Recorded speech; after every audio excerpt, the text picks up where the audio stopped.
তুমি একটু তাড়াতাড়ি বর্ণনা করে দাও, কারণ যে হাতে সময় কম, তারা এখন বসে আছে, তাড়াতাড়ি শোনার পরে সিদ্ধিটা নিয়ে নিজের বাড়ি চলে যাবে। ইসরাইল বলছেন, ইয়া রাসূলুল্লাহ, দেরি করবো না, তাড়াতাড়ি একটু বর্ণনা করে দাও। ইয়া রাসূলুল্লাহ, ওই ব্যক্তি যদি মুমিনের আরো বাইরে হয়ে যায়, ওই ব্যক্তি নামাজ রোজা কিছুই করলো না, ওই ব্যক্তি গাঁজা খেলো, মদ খেলো, আরো অনেক কিছু কাজ করলো, ওই ব্যক্তির সম্মুখে আমি এত বিচিরি চেহারা হাজির করে দিই, একটা জিন্দা জিনিসকে ফুটন্ত তেলের উপরে ফেলে দিলে যতটা কষ্ট হয় মারা যায়, ওই জিনিসটা যত কষ্ট হয়ে ধ্বংস হয়, তার চাইতে 1 লাখ গুণ বেশি দিয়ে তার ভিতর থেকে রুকানাকে আমি বাহির করার চেষ্টা করি। ওই ব্যক্তি আমার চেহারাখানা দেখে তাকে এত ভয় লাগে, এত ডর লাগে, ওই ব্যক্তির উপরে 2টা 3টা করে লেপ চাপতে হয়। কিছু কিছু মায়েরা বসে থাকবে, আমার দিকে তাকান, বাবাজি বসে আছে, শরবত দিচ্ছে, আর সমস্যা এবার হাত টানছে, টানে না টানে না টানে না, তারা বুঝছে তা ছিটকি মারছে, ধর চেপে দাও, ধর, বলছে এরকম ছেড়ে দিস না, বাইচাল টাইম করে ব্যাকা করে দিয়ে মরে যায় না, যার সাত করা মুশকিল হয়ে যাবে। তো 8 জন 10 জন মিলে পা হাত করে চাইবে থাকে না, বলছে যে ভাবি ওকে ধরে থাক, বলছে এই ঝিকড়িতে বললো কি বলবো আপনাদের এইভাবে চাইপা ধরে ইসরাইল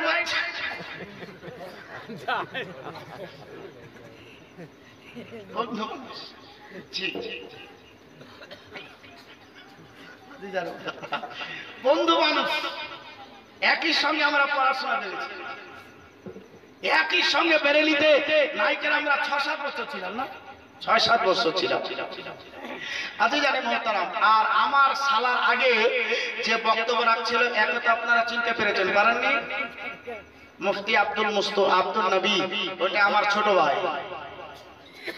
আচ্ছা জানি মোহতারাম, তাহলে আমার ভাইয়ের ওয়াজ শুনলেন, তারপরে আমার সালার শুনলেন, এবার বহুনুর শুনছেন ওয়াজ। জি, আরে আমরাই সব, যদি আমরা যতগুলো আছি, যদি এইভাবে রামপুরে স্টেজ করেন যে প্রত্যেক দিন 2 টাকা মলবি নিব, তবে রাতার 15 দিন স্টেজ চালাইতে হয়। দোয়া করেন, আরো ছেলে পেলে আসছে, এগুলোকে মলবি বানাচ্ছি।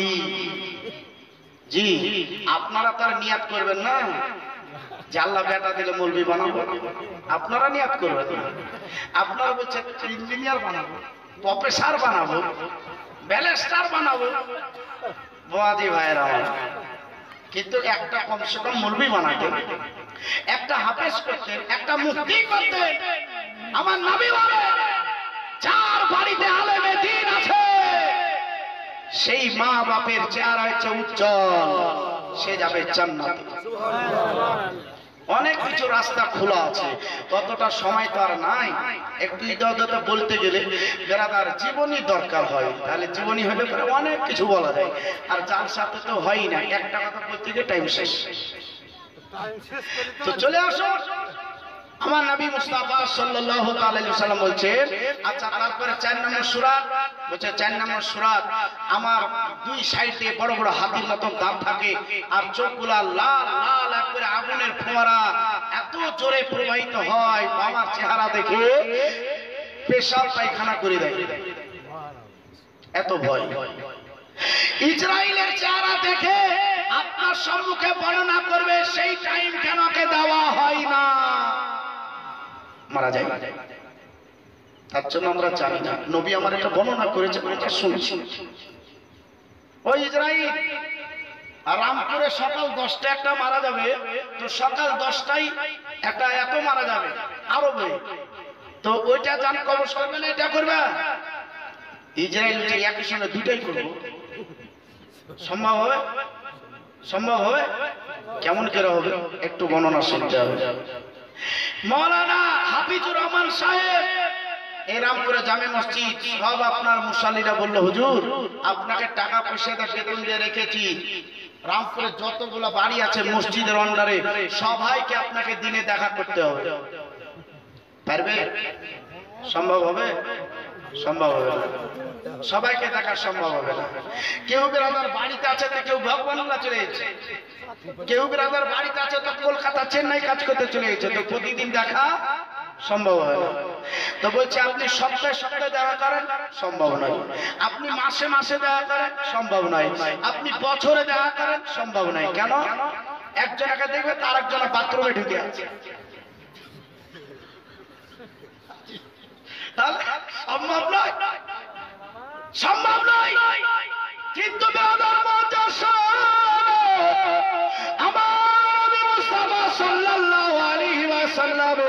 আজকে যার গোলাম, যে গোলামের নাম আছে হযরত ইসরাইল ফেরেশতা, ওই ইসরাইল বলতে আছে ইয়া রাসূলুল্লাহ, ইয়া হাবিবাল্লাহ, নবী গো, আমি যাদের জান কবজ করি আমি তাদেরকে 24 ঘন্টায় 3 বার দর্শন করি।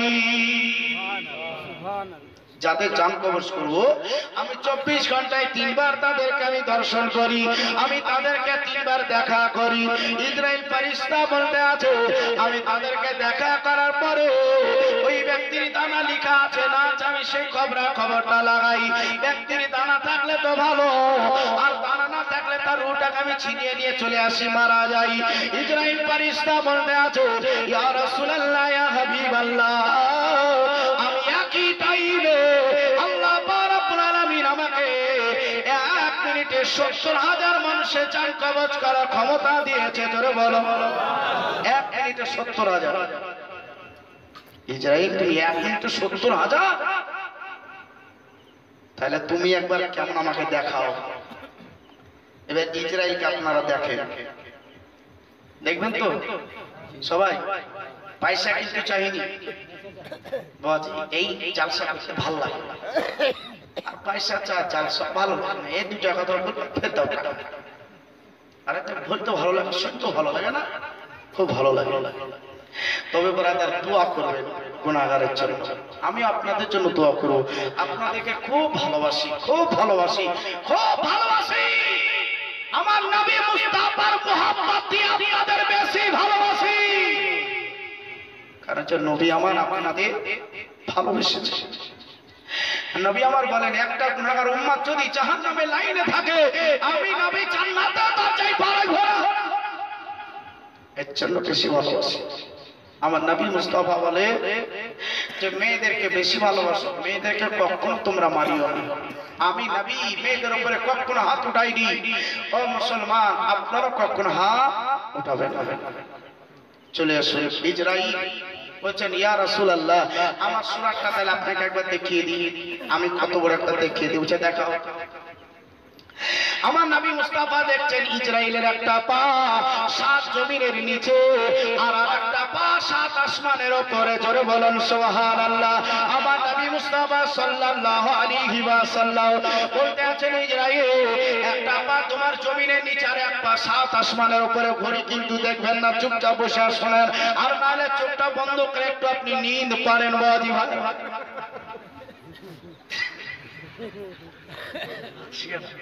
কারণ যে সবাই জানে যে আব্দুল মুস্তাফা আনলিমিটেড বক্তা, এটা সবাই জানে।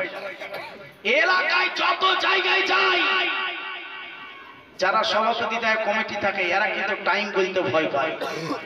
যাকে টাইম বলিস না, ও যতক্ষণ যাচ্ছে দেখা চলে যাবে। বদি ভাইরা, আর বলতেও আছে বাপমার দোয়া আছে, পীর মুর্শিদের দোয়া আছে, আমার দরবেশ বাবার দোয়া আছে, আপনাদের সবারই দোয়া আছে, বলতে থাকি। চলছে ইসরাইল দেখাচ্ছেন, আমার নবী দেখছেন ইসরাইলের বডি, নবী মুস্তাফা দেখলেন। তো নবী আমার দেখছেন ইসরাইলের একটা বডি থেকে 70,000 বডি। জোরে বলো ইসরাইলের একটা হাত থেকে 70,000 হাত, ইসরাইলের একটা আঙ্গুল থেকে 70,000 আঙ্গুল। এতগুলা বাজে ভাইরা ইসরাইলের মধ্যে আছে। ইসরাইল বলতে আছে ইয়া রাসূলুল্লাহ, আপনার সম্মুখে আমি আর একটা কথা আপনার সম্মুখে একটু বর্ণনা করি। আমার নবী মুস্তাফা সেটাকে দেখেন বর্ণনা করে জানিয়ে দিয়েছেন। আমরা রামপুরে মানুষ, আমরা থালাতে ভাত খাই কিনা? আপনার থালাটা কত বড়? এত বড়। এটা হাতে হাতে দেখাবেন, এত বড় থালা। এত বড় থালা তো নয়, এই থালাটা আছে সামান্য গোলায় 1 ফুট বা 1 ফুট বা 1.5 ফুট। ওই থালাতে আপনাকে ভাত দেওয়া হলো, ওই থালাটা আপনার সম্মুখে নিয়ে দেওয়া হলো। ওই থালাটা যখন আপনাকে দেওয়া হয়, ওই থালাটা ভাত এখানে থাকুক না কেন ওই থালাটা আপনার আয়াতে আছে কিনা? ওই থালাটা আপনার আয়াতে, আপনি যেখান থেকে খুশি তুলে তুলে খেতে পারেন না? তো ইসরাইল বলছেন ইয়া রাসূলুল্লাহ, এই পৃথিবীটা হচ্ছে একটা থালার সমান, ভাত খাওয়ার থালার সমান, তাই আমি এখানে এইভাবে দাঁড়িয়ে দাঁড়িয়ে আমি চাঁদটা কবজ করি। চাঁদ কবজ করবো না হুজুর, চাঁদ যখন কবজ করি তো রূহ খুব কাঁদে, এত কাঁদে আমি আর কাঁদন দেখে তার বাড়ির মেন দরজার কাছে তাকে দাঁড় করে দিই। কতক্ষণ তুমি দাঁড় করো? ইসরাইল বলছেন যতক্ষণ নকল বাড়ি খানা বাড়ি থেকে বাহিরে না করা হয়। ওই ইসরাইল রে, আর তুমি কি করো? ইসরাইল বলছেন ইয়া রাসূলুল্লাহ, ওই রূহটাকে নিয়ে আমি জানাজা পর্যন্ত উপস্থিত হয়ে যাই, আমি জানাজার কাছে হাজির হয়ে যাই। জানাজা হয়ে গেল তখন আবার রূহটাকে নিয়ে আমি চলতে আরম্ভ করলাম, তার কবরের কাছে নিয়ে হাজির করে দিল। তাকে যখন বডিটা ওই কবরের ভিতরে নামিয়ে যখন পুরা পাড়াটা সব কিছু লাগিয়ে দিয়ে এক চুল করে মাটি দিয়ে দিয়ে মানুষের কবরটাকে কমপ্লিট করে দেওয়ার পরে দোয়া করে যখন চলে আসবে, ওই টাইমে তার রূহটা আমি তার কবরের ভিতরে ঢুকিয়ে দিই, ওই কবরের ভিতরে রেখে দিয়ে ইয়া রাসূলুল্লাহ সেখান থেকে সরে যাই। আমার মুসলমান বাপজি ভাইরা, প্রত্যেকটা কবরে আর তখন দুইটা ফেরেশতা উপস্থিত হবে, এদের নাম মুনকির নাকির। এই মুনকির নাকির তো বলা হচ্ছে তোমরা এক মিনিটে কত কবরে উপস্থিত হতে পারো বলো? তারা বলতে আছে ইয়া রাসূলুল্লাহ, আমরা এক মিনিটে ৭০,০০০ মানুষের কবরে ঢোকার পরে সওয়াল জবাব করতে পারি, এই ক্ষমতাটা আল্লাহ রব্বুল আলামিন আমাদের দিয়েছে। এই দেখেন বাজি দাফন করা কমপ্লিট হয়ে গেল, এবার দেখেন মুনকির নাকির উপস্থিত হবে, হবার পরে ওই মুর্দাটাকে দেখেন এবার উঠিয়ে বসার পরে সওয়াল জবাব হবে, সওয়াল জবাবটা দেখেন করা হবে। ওই টাইমে দেখেন বাজি ভাইয়েরা, আপনার মাকে দাফন করলেন, আপনার বাপকে দাফন করলেন, ওই জায়গায় দেখেন কবরে শয়তান উপস্থিত হয়ে গেল। আমার আলা হযরত ইমাম আহমদ রাজা ফজলে বেরেলভী আই গেরামাতে জওয়ান বলতে আছো, কবর মে लगनाएंगे, कब्र में लगनाएंगे, तहशर चश्मे नूर के चलवा पर माह की जब तलात रसूलुल्लाह की, अर्श हक है मसनदे पवत रसूलुल्लाह के। আমার নবী মুস্তাফা সাল্লাল্লাহু আলাইহি ওয়াসাল্লাম বলতে আছেন, শোনো শোনো, তোমার মাকে যখন দাফন তুমি করে দিলে, ওই কবরে দেখেন শয়তান চলে আসবে। আমার নবী বলে, যাকে দাফন করা হলো ওই ব্যক্তিকে যখন কবর থেকে উঠিয়ে বসা হবে, তাকে এত পিপাসা লাগবে, ওই ব্যক্তির সম্মুখে যদি কলসি পানি রাখা যায়, ওই ব্যক্তি বলবে পানি দাও, আমার আত্মাখানা শুকিয়ে আছে, ওই পানিখানা পান করে আত্মাটাকে একটু ভেজাইনি। অজি ভাইরা, ওই জায়গায় পানি থাকবে না, ওই জায়গায় শয়তান আজকে নিজের পেশাবকে একটা লোটার মধ্যে ধরে বলবে, ও আল্লাহর বান্দে রে, ও রামপুরের মেয়ে, ও আব্দুল করিমের বিবি, তুমি কবরে এসেছো, তোমাকে পিপাসা লেগেছে বোঝে, আজকে তোমাকে এখানে বাঁচাবার মতন কেউ নাই আমি ছাড়া, তাই তুমি আমাকে একবার খোদা বলে দাও, আমি তোমাকে পেট ভরে পানি পান করিয়ে দেব। আজকে আপনার চিনতে পারলো না, জানতে পারলো না, নবীর মহব্বতে কোনোদিন মাহফিলে বসেনি, নবীর মিলাদ কোনোদিন শোনেনি, ও কোনোদিন নামাজ পড়েনি, রোজা করেনি, নবীকে কিভাবে ভালোবাসতে হয় সেটাও কোনোদিন স্মরণ করেনি, শোনেনি।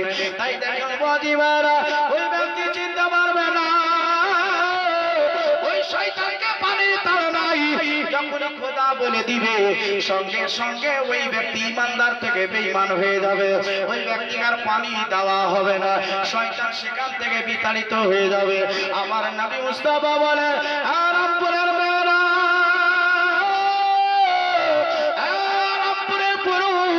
তোমাদের মায়ের কবরে আজ মায়ের ইমানটা সুরক্ষিত থাকবে, আজকে তোমার বাপের ইমানটা সুরক্ষিত থাকবে। ওই কবরের কাছে ইমান কেমন করে সুরক্ষিত থাকবে? আপনারা যখন শুনে নিলেন তখন ওখানে লাঠি দিয়ে সোটা দিয়ে আপনারা দাঁড়িয়ে আছেন। আমার মায়ের ইমানটা কে চুরি করতে আছে, আয় তোকে ঢুকতে দেব না। কিন্তু আপনি শয়তানকে দেখতে পাবেন না তো কি করে রক্ষা করবে? আমার নবী মুস্তাফা বলে আজকে লাঠি সোটা দিয়ে রক্ষা হবে না, ওই জায়গায় আরো কিছু কাজ করে রক্ষা হবে না। ওই জায়গায় রক্ষা করতে গেলে আমি নবী মুস্তাফা বলতে আছি সেই কাজটা তোমরা করো। ইয়া রাসূলুল্লাহ, ইয়া হাবিবাল্লাহ, কোন কাজটা করলে ইমানটা সুরক্ষিত থাকবে আপনি তাড়াতাড়ি বলো। রামপুরের লোকেরা শোনার পরে সেটা আমল করার একটু চেষ্টা করবে। আপনার গায়ে আগুন লেগেছে, আপনি কোথায় যাবেন বলো? আপনার গায়ে আগুন লেগেছে, কোথায় যাবেন? আপনার গায়ের আগুন যেখানে লিভাবে সেখানে ছুটবেন না, চলে যাবে। তো আগুন লাগলে আমরা জানি যে পানিতে ঝাঁপ দিলে আগুনটা নিভে যাবে, বেঁচে যাবে। তো শয়তানের গায়ে আগুন লাগবে, সেই কাজ করতে হবে। তো আপনি ভাবছেন শয়তানের আগুন লাগবে, তাহলে কোরআন পড়তে লাগে। কোরআন পড়লে শয়তানের গায়ে আগুন লাগবে না, দরুদ পড়লে শয়তানের গায়ে আগুন লাগবে না। আমার নবী মুস্তাফা সাল্লাল্লাহু আলাইহি ওয়াসাল্লাম বলতে আছে, বলে শয়তানের গায়ে আগুন লেগে যাবে। তুমি কি করো? তোমার মা বাপকে যখন দাফন করা হয়ে গেল তখন তুমি পশ্চিম দিকে মুখ করে একবার পুরা বলে আমি কবরের সম্মুখে আজান পড়ো। আজান যখন তুমি শুরু করে দিবে ওই টাইমে শয়তানের গায়ে আগুনটা দাও দাও করে জ্বলতে আরম্ভ করে। ওই শয়তানকে পানিতে নামতে হয় না। আমার নবী বলেছেন যখন আজানের ধ্বনি শুরু হয়ে যায় শয়তানের গায়ে দাও দাও করে আগুন জ্বলতে লাগে। এই আগুনটা তার একটু ঠান্ডা হয়, সেটা হচ্ছে 36 মাইল দূরে, অর্থাৎ কবর ছেড়ে 36 মাইল দূরে চলে যায়।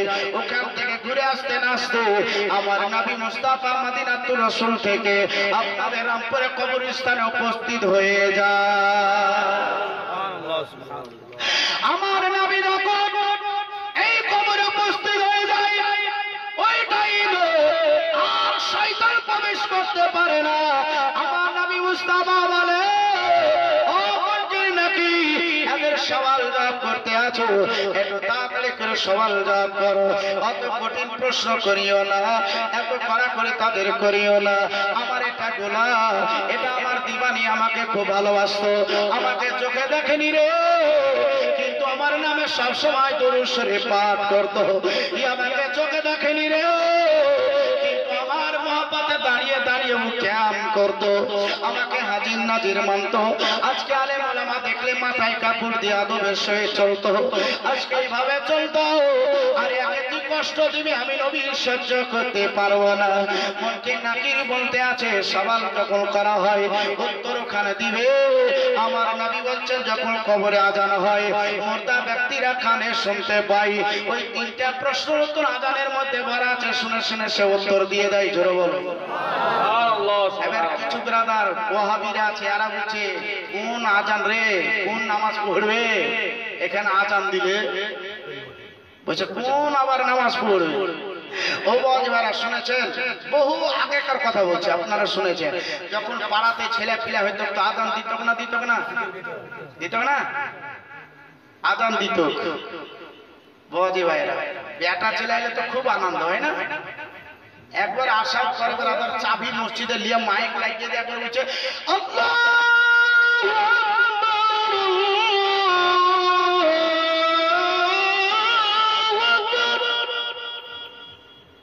রাত 12টাতে আছে।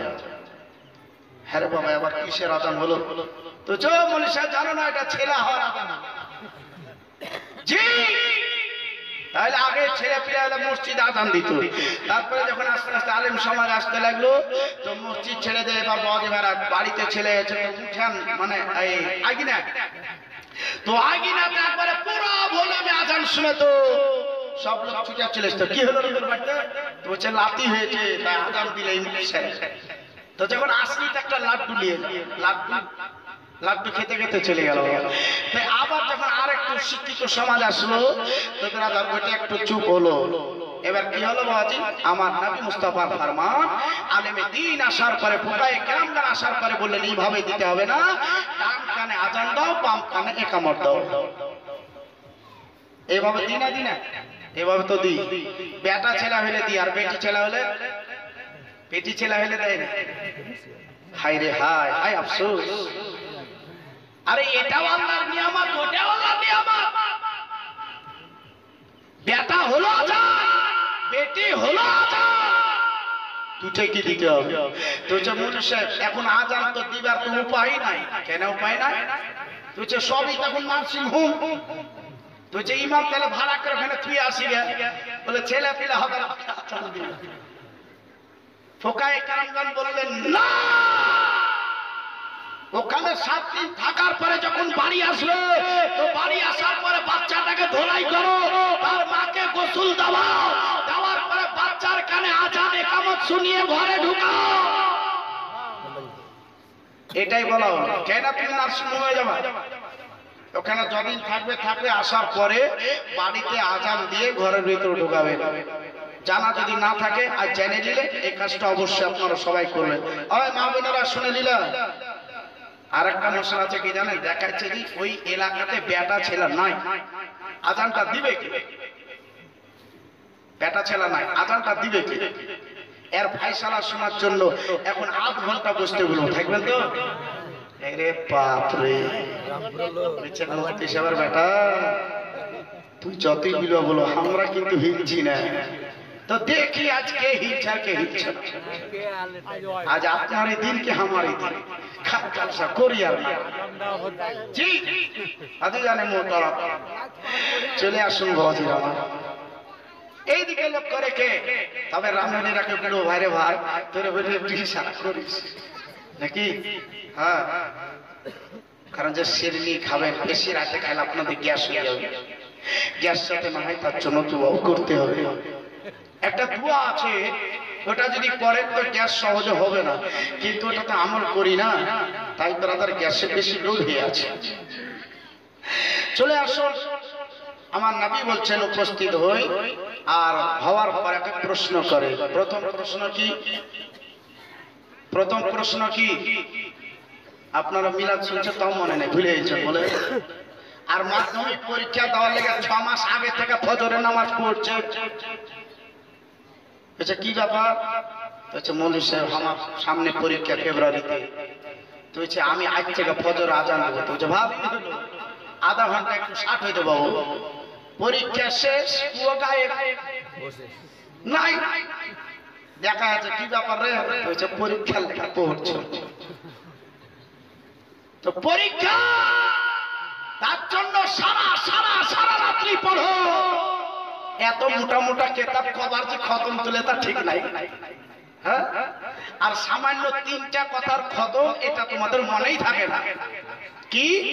মান রব্বুকা, তোমার খোদা কে? মা দিনুকা, তোমার দিন কি?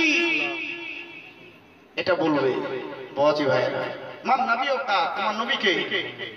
হাজার হাজার তোমার সম্মুখে যে ব্যক্তি দণ্ডমান, এই ব্যক্তির সম্বন্ধে তোমার ধারণা কি? এটা বলবে। কিন্তু প্রশ্নটা হবে আরবিতে, বাংলাতে তো নয়। আমরা তো বাঙালি, কত মা বোনেরা আছে মূর্খ, লেখাপড়াই জানে না, তাইলে এরা আরবি কি করে কবর বুঝবার, কেমন করে উত্তর দিবে? একটা সমস্যা না? একটা সমস্যা। তাহলে এই সমস্যাটাকে সমাধান করতে এই রামপুরে কিন্তু জালসা লাগানো হয়েছে।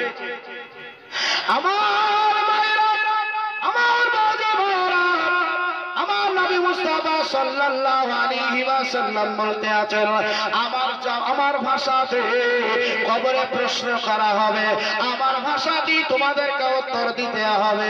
আমার নবী মুস্তাফার ভাষা হচ্ছে আরবি, আমার নবী মুস্তাফার জবান হচ্ছে আরবি। আমরা বাঙালি মানুষ, আমরা আরবি জানি না, তাহলে আমরা কবরে যাওয়ার পরে কেমন করে প্রশ্নটা বুঝবো, আর কেমন করে সেই জায়গায় উত্তরটা দেবো? ভাইরা, বাঙালি তো কবরে যাবে, আজকে ইংরেজি ভাষী তো কবরে যাবে, আজকে মারাঠি ভাষী তো কবরে যাবে, আজকে ভারতে যত রকম আছে, পৃথিবীতে যত ভাষা আছে, সব রকম ভাষাওয়ালা তো আজকে কবরে যাবে। আপনাদের ধারণা এখন এটাই চলে আসলো, নবী মুস্তাফা আরবে আছে, আরবের ভাষা ভাষা আরবি, তাহলে এরা এই কবরে পাস করে জান্নাতে যাবে? খবরদার না, এটা হবে না। আমার নবী মুস্তাফা বলছে, শোনো শোনো আমার উম্মাতানেরা, যেই রকমই তোমরা ভাষায় হও না কেন, যদি সত্যিকারী তোমরা আমার দিওয়ানা হও, সত্যিকারী যদি তোমরা আমার প্রেমিক হও, তোমরা যে কোনো ভাষা জাননেওয়ালা হও না কেন, এই কবরে আসার সঙ্গে সঙ্গে আমার ভাষাটা পরিণত হবে, আমার জবান তোমার জবানটা হয়ে যাবে। আর আসার পরে মুনকির নাকির যখন প্রশ্ন করবে, তুমি এই প্রশ্নটা জানতে পারবে, উত্তরটা সঠিক দিতে পারবে, চিন্তা নাই। ওজি ভাইয়ের আমার, তাহলে চলে আসো, আমার নবী মুস্তাফার ভাষা আরবি, আমরা কবরে যাবে নবীকে ভালোবেসে, আমাদের কবরে আরবি জবানটা হয়ে যাবে।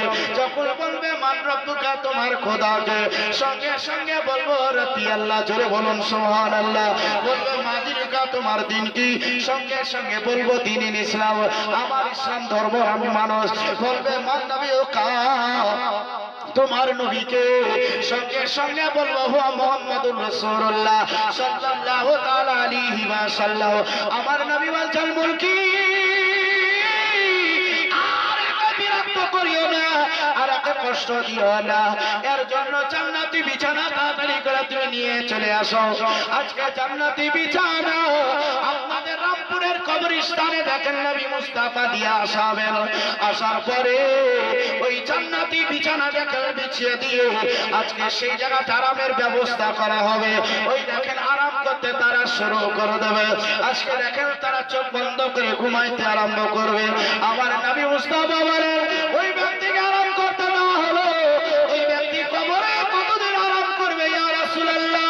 আমার নবী বলতে আছেন, ওই ব্যক্তি কবরে আরাম করবে একবারে কিয়ামতের সকাল পর্যন্ত।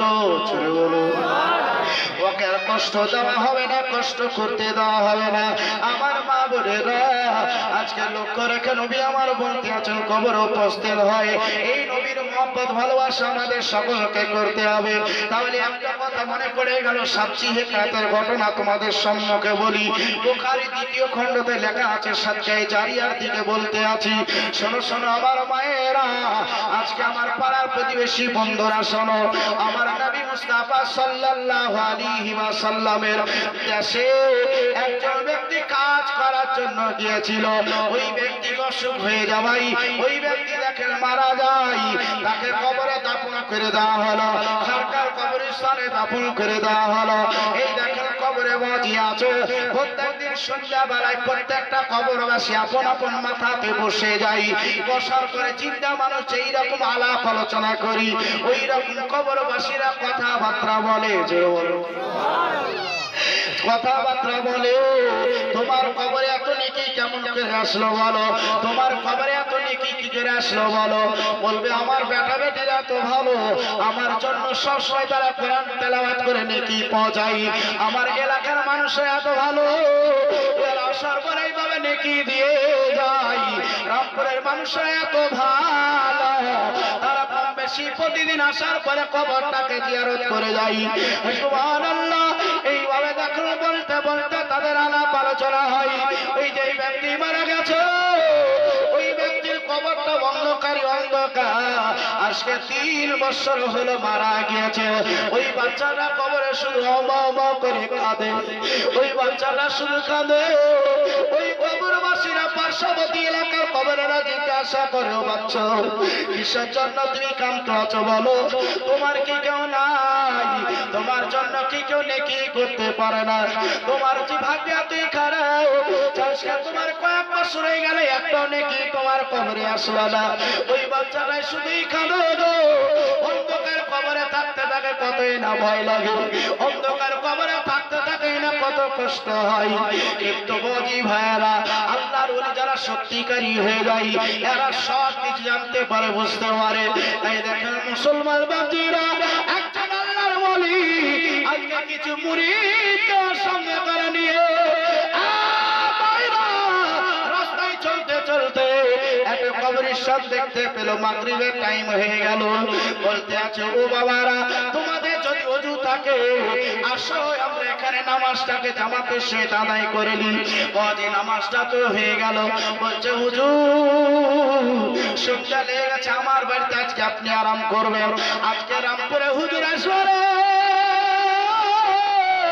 এই হুজুরকে রাখার জন্য আজকে কত বাড়িতে সুন্দর সুন্দর ঘরকে সাজিয়ে সাজিয়ে, খাটকে সাজিয়ে সাজিয়ে রাখা হয় কিনা? রাখা হয় না? সবারই তো ইচ্ছা যে হুজুর আসবে, আজকে আমার বাড়িতে থাকবে, ও ভাবছে আমার বাড়িতে থাকবে, ও ভাবছে আমার বাড়িতে থাকবে, কমিটি ভাবছে আমার বাড়িতে থাকবে, সেক্রেটারি ভাবছে আমার বাড়িতে রাখবে। এরকম নিয়াত করে না, করে না? নিয়াত করে।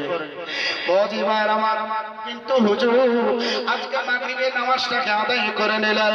আদায় করার পরে মুরিদারা বলতে আছে হুজুর তাহলে সন্ধ্যা লেগে গেছে, আমার বাড়ি চলেন আরাম করবেন। আর একজনা বলছে হুজুর আমার বাড়িতে চলেন আরাম করবেন।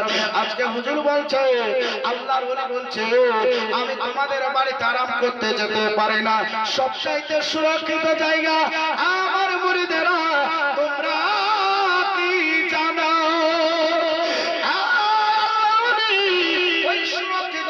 আমাদের জানা নাই। আমার আল্লাহর ওলি বললেন সুরক্ষিত জায়গা কোনটা তোমরা শুনতে চাও? জোরে বলো, আর একটু জোরে।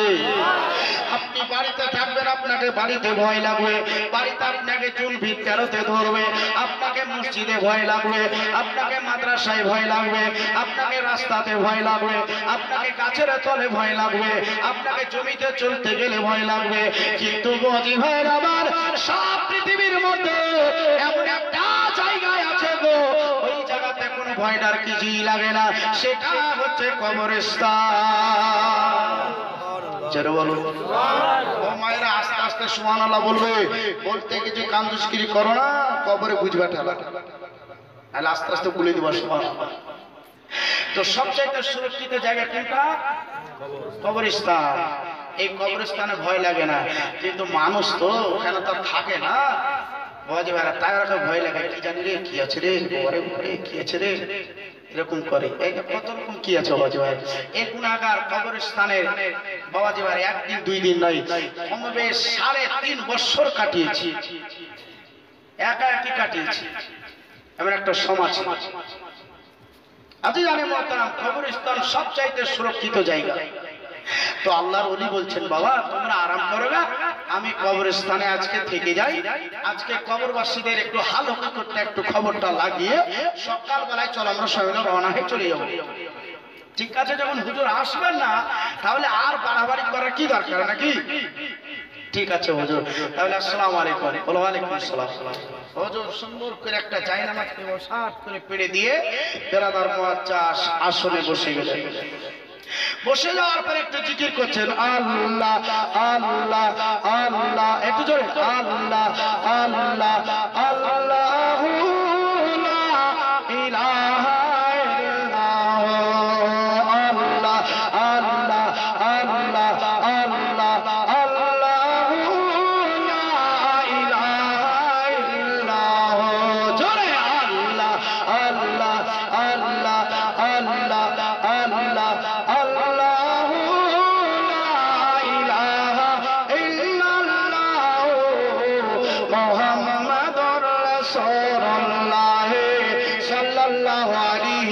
আল্লাহ এবার দেখে এশার যখন টাইমে হয়ে যায়, ওই টাইমে দেখেন কবরবাসীদের সঙ্গে সাক্ষাৎ করতে আরম্ভ করলেন। কবরবাসীদের সঙ্গে কথাবার্তা হতে লাগলো। আল্লাহর ওলি যারা হয় তারা কবরে গিয়ে সেটা উপর থেকেই বুঝতে পারে। জোরে বলুন সুবহানাল্লাহ। আল্লাহর ওলি ওই দেখেন ছোট্ট ছেলেটা যে 3 বছর আগে মারা গিয়েছিল, ওই ব্যক্তির কবরের কাছে উপস্থিত হয়ে যাওয়ার পরে বলতে আছে, ও বেটা রে কিসের জন্য তুই কাঁদি? সবারই কবরটা দেখতে পাচ্ছি একটু একটু করে পোষাদা হয়ে গেছে, কাউরির কবরে গোলাপ ফুল দেখতে পাই, কাউরির কবরে একটা দুইটা করে নূরের বাতি দেখতে পাই, আর তোর কবরটা অন্ধকারে অন্ধকার, কিছুই বুঝতে পারে না রে বাবা। তোর কি দুনিয়ায় কেউ নাই? তোর জন্য কি কেউ নেকির ব্যবস্থা করতে পারেনি? ওই ছেলেটা বলতে আছে, আল্লাহর ওলি গো, আমি মারা গেছি, হয়তো আমার মা বাবারা কেউ জানে না, আমি মারা গেছি আমার নানি জানে না, জানলে হয়তো জন্য কিছু নেকির ব্যবস্থা করে দাও। আপনি যখন এসেছেন তো ভালো, আমি আর কবরে সহ্য করতে পারি না, কবরে আযাব আর সহ্য হয় না। আমার মা এখন সওদাগরের বাড়িতে আছে, আমার মা দ্বিতীয় সংসার করেছে। ওই মায়ের কাছে যাবার পরে যদি আপনি একটু আমার খবর কারা বলতেন, তাহলে আমার মা, সেই মা আমাকে 10 মাস 10 দিন ধরে গর্ভে ধারণ করে কত কষ্ট করে লালন পালন করে বড় করেছিল, সেই মাকে একবার মা বলে ডাকলে নিজের কলেজা কারা ঠান্ডা হয়ে যেত। সেই মা আজকে সওদাগরের বাড়িতে আছে, যাবার পরে যদি একটু খবর করে দিতেন, তাহলে আমার মা আমার জন্য একটু নেকির ব্যবস্থা করত। আল্লাহর ওলি বলছে, বেটা আর চিন্তা করিও না, তুমি আর কাঁদিও না, আমি তোমার কথাটাকে পালন করতে আমি বাদশার কাছে রওনা হয়ে গেলাম। সকালবেলায় এবার দেখো মুরিদদেরকে নিয়ে ওই বাদশার খবরে ওদের হাঁটতে হাঁটতে পার্লামেন্টে যাওয়ার পরে বাদশার সঙ্গে কথা বললো। বাদশা মশাইকে বলতে আছে, বাদশা মশাই, ও সওদাগর সাহেব, আপনার সঙ্গে আমার কোনো কথা নাই, আপনার বিবির সঙ্গে শুনি মাত্র একটু কথা বলবো। রামপুরের লোক বুঝছে, আরে আমি থাকলে পেড়েও আমার বিবির সঙ্গে কথা কইবে, মনে হয় কিছু সাট আছে বুঝছি। সওদাগর বলছে, আমার সঙ্গে বলবা না? বলছে, দেখেন আপনি যদি অনুমতি দেন আপনার বিবির সঙ্গে মাত্র দুটো কথা বলবো। সওদাগর বলছে, 2-4 জন সাথে যা। ঠিক আছে, আচ্ছা জানে মহতরম। এবার সঙ্গে করে চলে আসলো, আসার পর বাড়িতে খবর দেওয়া হলো। পর্দার ভিতরে কথা বলবে, পর্দা আছে, এর ভিতরে মেয়েটা দাঁড়িয়ে আছে, আর বাইরে আল্লাহর ওলি দাঁড়িয়ে আছে। আল্লাহর ওলি দাঁড়িয়ে বলছে, হ্যাঁ গো সওদাগরের বিবি, তুমি আমাকে দেখো নাই, আমি তোমাকে কোনোদিন দেখি নাই, কিন্তু বহু কষ্ট করে আমি তোমার খবরটা পেয়ে এসেছি। কিসের জন্য এসেছেন বল? ওই মেয়েটাকে বলতে আছেন, ও আল্লাহর বান্দি রে, আগে কি তোমার সন্তান আছে? আগেকার কি তোমার ছেলে পেলে আছে? যখন সন্তানের কথা বললো তো মায়ের কলেজা বড় হয়ে গেছে। আজ 10 বছর হয়ে গেল আমার ছেলেকে আমি দেখিও নি, আমার ছেলের সঙ্গে কথাও হয়নি। 10 বছর ছেলের চোখের জলে বলেছে, ওই মেয়েটা আপনার দেখেন পর্দা থেকে মুখখানাকে সরিয়ে দিয়ে আল্লাহর ওলিকে বলতে আছেন, হুজুর আমার বেটাটা এখন কেমন আছে আপনার কাছে একটু শুনতে যাই, আমার বেটাটা কেমন আছে আপনি একটু তাড়াতাড়ি বলো। বলছে, আল্লাহর বান্দি রে, আমি তোকেই বলার জন্য তো তোর কাছে আমি ছুটে চলে এসেছি, সকালবেলায় তোকে খবর দেওয়ার জন্য চলে এসেছি। এই মুসলমান বাপজিরা এবার বলতে লাগলো, আল্লাহর বান্দি, তোমার যে ছেলেটা বেকার ছিল ওই ছেলেটা দুনিয়াতে বেঁচে না। মা কাঁদবে না হাসবে?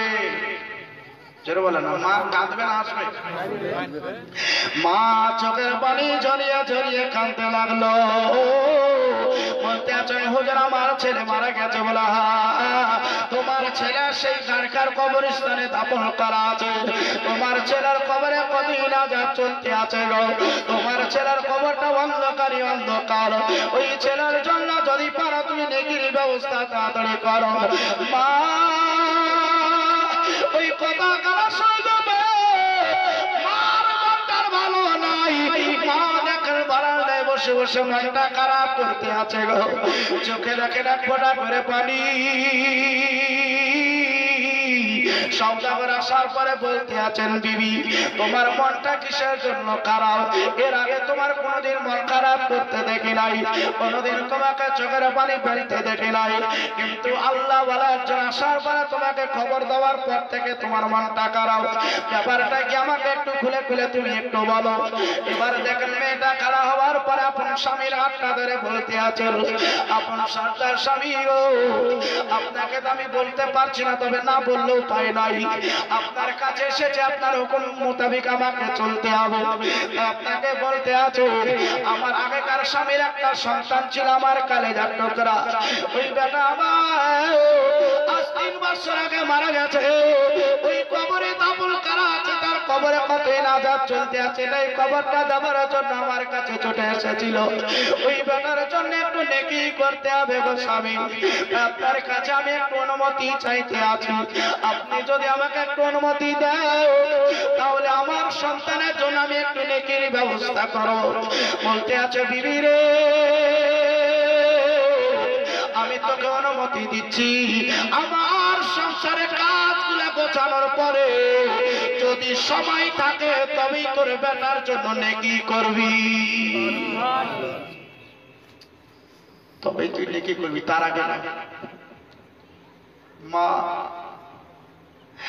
সারাদিন সংসারের কাজ করতে করতে করতে করতে রাত্রি 10টা বেজে গেল, নেকি করা হলো। মা বিছানায় চোখের পানি জড়িয়ে কাঁদে, মা চোখের পানি জড়িয়ে কাঁদে। আজকের বেটার জন্য আমি নেকি করতে পারলাম না, নেকি দেওয়া কোনো মতেই সম্ভব হলো না। অজি ভাইয়ের এইভাবে 2-1 দিন চললো, নেকি করা সম্ভব হলো না। এবারে দেখেন কবরের স্বপ্ন আপনাদের কাছেও আসে কিনা, আসে না? মাকে পান, বাপকে পান, সন্তানাদি পান। তাই দেখেন বাজি ভাইরা, সেই কবর থেকে বেটা এবার স্বপ্নে মায়ের কাছে, পায়ের কাছে উপস্থিত হয়ে গিয়ে মায়ের পা কানা ধরে ধরে মায়ের পায়ের তলে মাথাটাকে নটিয়ে দিয়ে কেঁদে কেঁদে বলতে আছে, মা আজকে তুমি আমার জন্য কত কষ্ট করেছিলে, আর আজকে আমি এইভাবে মারা গেছি, এই খবরটা একজন আল্লাহ বলা দিয়ে তোমাকে করেছি, তারপরে তুমি আমার জন্য এখনো পর্যন্ত নেকি পাঠাওনি। ও মা, একটু পারলে সকালবেলায় তুমি আমার জন্য একটু নেকির ব্যবস্থা করিও। ও মা, তুমি যদি না দাও তাহলে কি আবার কে দিবে বলো? মা বেটা সারা রাত্রি স্বপ্নে কেঁদে কেঁদে বললো, বেটা চিন্তা করিস না, সকালবেলা আমি তোর নেকির ব্যবস্থা করব।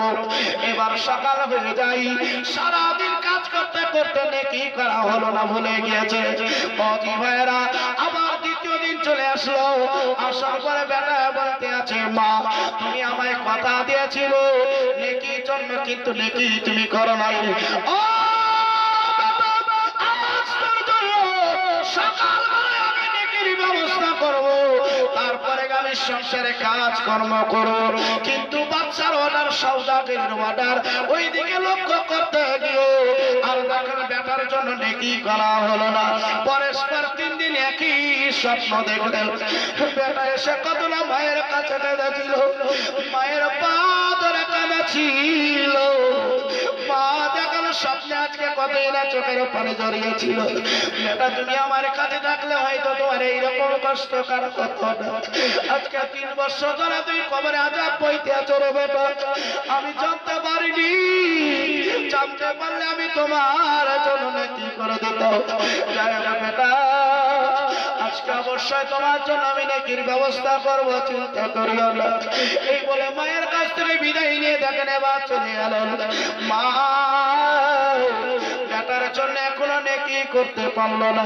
আমার নবী মুস্তাফা সাল্লাল্লাহু আলাইহি ওয়াসাল্লাম বলতে আছেন, সাহাবীরা শোনো, আমি নবী বলতে আছি তোমরা প্রতিদিন কবর জিয়ারত করো, জিয়ারত করা যায়। সাহাবীরা বলতে আছেন, ইয়া রাসূলুল্লাহ আমরা প্রতিদিন যদি কবর জিয়ারত করতে না পারি তাহলে কি কবর জিয়ারত হবে না? আমার নবী বললেন, সপ্তাহে তোমরা 3 দিন কবর জিয়ারত করো। ইয়া রাসূলুল্লাহ কোন দিন কবর জিয়ারত করতে হবে? একটু রামপুরের লোকের সম্মুখে আব্দুল মুস্তাফা বলবে, একটু শোনাই দেন। আমার নবী মুস্তাফা সাল্লাল্লাহু আলাইহি ওয়াসাল্লাম বলেন, 3 দিন কবর জিয়ারত করা যায়। বৃহস্পতিবারের দিন কবর জিয়ারত করো, শুক্রবারের দিন কবর জিয়ারত করো, সোমবারের দিন কবর তোমরা জিয়ারত করো। জোরে বলো সুবহানাল্লাহ। ইয়া রাসূলুল্লাহ 3 দিন যদি কবর জিয়ারত করতে না পারি তাহলে কি হবে না? আমার নবী বললেন, সপ্তাহে 1 দিন তোমরা কবর জিয়ারত করো। ইয়া রাসূলুল্লাহ কোন দিনটা কবর জিয়ারত করলে সবচাইতে বেশি ভালো। আমার নবী বলে সাহাবীরা তোমার নবী যেই দিন এসেছে সেই দিন বেশি নেকি। নবী কোন দিন এসেছে? সোমবার। পীর কে দিন বলে সোমবার দিন কবর তোমরা জিয়ারত করো, কিন্তু রামপুরে যদি মাইকে এলান করা যায় সোমবার দিন কবর জিয়ারত করতে হবে একটা লোকও পাওয়া যাবে। কবে পাওয়া যাবে? শুক্রবার। কতজন বলে শুক্রবারের দিন ইমাম সাহেব দাঁড়িয়ে যাবো আজকে কবর জিয়ারত আছে, আমাকে তরফ থেকে যেতে হবে। তো 4 জন আসার 4 জন টেরা হয়ে চলে যাবে। ও বাজে